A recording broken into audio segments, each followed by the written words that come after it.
প্রতি বছর ঈদ উল ফিতরের আগে অস্ট্রেলিয়া প্রবাসী বাংলাদেশিদের সবশেষ বিশেষ আয়োজন থাকে চাঁদ রাত মেলা। তবে ঈদের অনির্ধারিত দিনক্ষণের বিবেচনায় এবছর ঈদের বেশ কয়েকদিন আগেই বিডি হাবের আয়োজনে হয়ে গেল এই ঈদ মেলা। স্থানীয় সময় রোববার সিডনির বাংলাদেশি অধ্যুষিত মিন্টোর ইনডোর স্টেডিয়ামে সারাদিনব্যাপী এই বর্ণাঢ্য আয়োজন পরিণত হয়েছিল বাংলাদেশিদের মিলন মেলায়।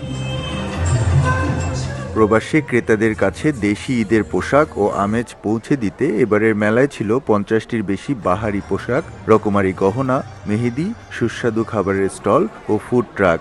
বাচ্চাদের জন্য ছিল ফেস পেইন্টিং সহ বিনোদনের হরেক রকম ব্যবস্থা। ক্লোজ আপে এখন আছে জিঙ্ক ফ্রেশ টেকনোলজি, যা জীবাণুর সাথে লড়াই করে দেয় সতেজ নিঃশ্বাস 18 ঘন্টা পর্যন্ত। সকালে শুরু হলেও মূলত ইফতারের পরেই মেলা দূর দূরান্ত থেকে আগত দর্শনার্থীদের ভিড়ে কানায় কানায় পূর্ণতা পায়। এবছর মেলায় বিশেষভাবে প্রবাসী নারী উদ্যোক্তা, ক্রেতা ও শিশুদের উপস্থিতি লক্ষ্য করা যায়। মেলায় প্রধান অতিথি হিসেবে উপস্থিত ছিলেন Campbelltown City Council mayor Darcy Lound. এছাড়া বিশেষ অতিথি হিসেবে মঞ্চ আলোকিত করেন অস্ট্রেলিয়া সরকারের একাধিক মন্ত্রী, এমপি ও বাংলাদেশি বংশোদ্ভূত কাউন্সিলররা।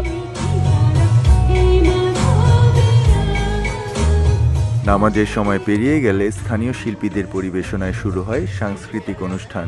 দর্শকদের চাহিদায় মেলা ও আনন্দ আয়োজন চলে মধ্যরাত পর্যন্ত। বিডি হাবের সভাপতি আব্দুল খান রতন প্রবাসীদের ঐক্যবদ্ধ প্রচেষ্টাকে স্বাগত জানান এবং আগামী দিনে তাদের সংগঠন বাংলা সংস্কৃতি ও ঈদের আনন্দ অস্ট্রেলিয়ায় ছড়িয়ে দিতে প্রত্যয় ব্যক্ত করেন।